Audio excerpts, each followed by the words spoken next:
Twelfth class आज हम जो लेसन करने जा रहे हैं वो पार्ट सेकंड का 5th लेसन है। वो लेसन का नाम है समकालीन दक्षिणी एशिया। क्या नाम है? समकालीन दक्षिणी एशिया। तो सबसे पहले हम कुछ मेन पॉइंट देखेंगे जिसको ब्रीफ समरी भी बोलते हैं। विश्व की जो राजनीति है, विश्व राजनीति में दक्षिण एशिया को महत्वपूर्ण स्थान प्राप्त है। जो पूरी दुनिया की राजनीति है उसमें दक्षिणी एशिया को महत्वपूर्ण स्थान प्राप्त है। दक्षिणी एशिया में जो कंट्रीज हैं उनमें भारत, पाकिस्तान, श्रीलंका, बांग्लादेश, नेपाल, भूटान तथा मालदीव शामिल हैं। कौन कौन से हैं ये कंट्री? पाकिस्तान, श्रीलंका, बांग्लादेश, नेपाल, भूटान तथा मालदीव शामिल हैं।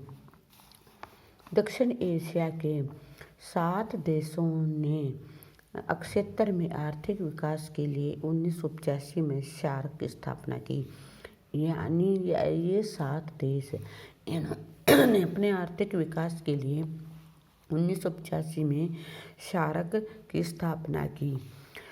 सार्क ने 14वें सम्मेलन में अफगानिस्तान को सार्क का 8वां सदस्य बनाया। यानी 7 तो पहले ही थे, लेकिन जब सार्क की स्थापना हुई तो जो अफगानिस्तान है उसको 8वां सदस्य बनाया गया था। 8वां सदस्य बनाया गया था। पाकिस्तान में लोकतांत्रिक व्यवस्थाओं पर सदैव सैनिक तानाशाही हावी रही है। पाकिस्तान में जो लोकतांत्रिक व्यवस्थाएं हैं उन पर सैनिक व्यवस्थाएं जो हैं वो तानाशाही हावी रही है। नेपाल में 2015 में नया लोकतांत्रिक संविधान लागू किया। और नेपाल में कब हुआ नया लोकतांत्रिक संविधान लागू? 2015 में। श्रीलंका की सबसे महत्वपूर्ण समस्या जातीय संघर्ष था। क्या था? वह जातीय जो बनावट है वो बहुत जटिल है। वहाँ की जातीय बनावट के आधार पर सबसे महत्वपूर्ण जातीय संघर्ष का श्रीलंका का। भारत में सदैव लोकतांत्रिक संस्थाओं के बीच उचित ढंग से कार्य किया है। और भारत ने क्या किया है? हमेशा लोकतांत्रिक संस्थाओं ने उचित ढंग से कार्य किया है। आर्थिक वैश्वीकरण का दक्षिण एशिया पर सकारात्मक और नकारात्मक प्रभाव पड़ा है।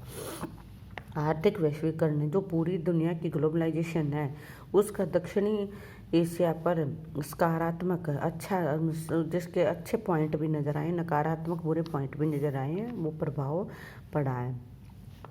सार्क देशों में राजनीतिक उथल पुथल एवं भारत के बीच युद्धों ने इस क्षेत्र की आर्थिक विकास में बाधा पहुंचाई है। यानी जो सार्क देशों के राजनीतिक उथल पुथल है एवं भारत और पाक के बीच जो युद्ध हुए हैं, युद्धों ने इस क्षेत्र के आर्थिक विकास को क्या पहुंचाई है? बाधा पहुंचाई है। क्षेत्र में आर्थिक विकास के लिए सभी देशों को अपने मतभेद भुलाकर परस्पर सहयोग करने का कार्य करना होगा। यानी कोई भी देश है उन्होंने अपने आर्थिक विकास के लिए अपने मतभेदों को भुलाना पड़ेगा और मतभेदों को भुलाकर आपसी सहयोग से आर्थिक विकास के लिए उन्हें आगे आना पड़ेगा। तो मैं थोड़ा ये डिटेल समझाना चाह रही हूँ कि दक्षिण एशिया से क्या अभिप्राय है। दक्षिण एशिया महाद्वीप के दक्षिण में स्थित है। दक्षिण एशिया महाद्वीप के दक्षिण में स्थित है। इसके उत्तर में हिमालय पर्वत है। दक्षिण में हिंद महासागर, पश्चिम में अरब सागर तथा पूर्व में बंगाल की खाड़ी है स्थित है। इस क्षेत्र में भारत, पाकिस्तान, बांग्लादेश, भूटान, मालदीव, नेपाल तथा श्रीलंका को शामिल किया जाता है। अफगानिस्तान तथा म्यांमार को भी प्राय दक्षिण एशिया में ही मान लिया जाता है। फिर हमने एक सार्क संगठन की स्थापना के बारे में पढ़ा था। अब ये है सार्क की स्थापना पर एक टिप्पणी लिखी। सार्क दक्षिण एशिया के 8 देशों का एक सहयोग संगठन है। सार्क क्या है? दक्षिण एशिया के 8 देशों का एक सहयोग संगठन है। इस संगठन की स्थापना 1 या 2 अगस्त 1983 के 7 देशों के विदेश मंत्रियों की नई दिल्ली की बैठक में की गई थी। दक्षेस का प्रथम शिखर सम्मेलन 7 और 8 दिसंबर को, यानी 2 दिन 7 और 8 दिसंबर 1985 को ढाका में हुआ था। दक्षिणी एशिया को बोला गया का प्रथम जो शिखर सम्मेलन हो 7-8 दिसंबर 1985 को कहाँ हुआ था? 1985 को ढाका में हुआ था। इस प्रकार औपचारिक रूप से सार्क की स्थापना हुई। दक्षेस के सदस्य कौन कौन से, जो मैंने 8 बताए थे: भारत, मालदीव, पाकिस्तान, बांग्लादेश, श्रीलंका, भूटान और नेपाल। 2007 में दिल्ली में हुए 14वें सार्क शिखर के सम्मेलन में अफगानिस्तान को सार्क का 8वां सदस्य बनाया गया था। जो सार्क के उद्देश्य वो क्या थे? दक्षिण एशिया के राज्यों में उसका सहयोग बढ़े और एक दूसरे को सकारात्मक सहायता प्रदान की जाए।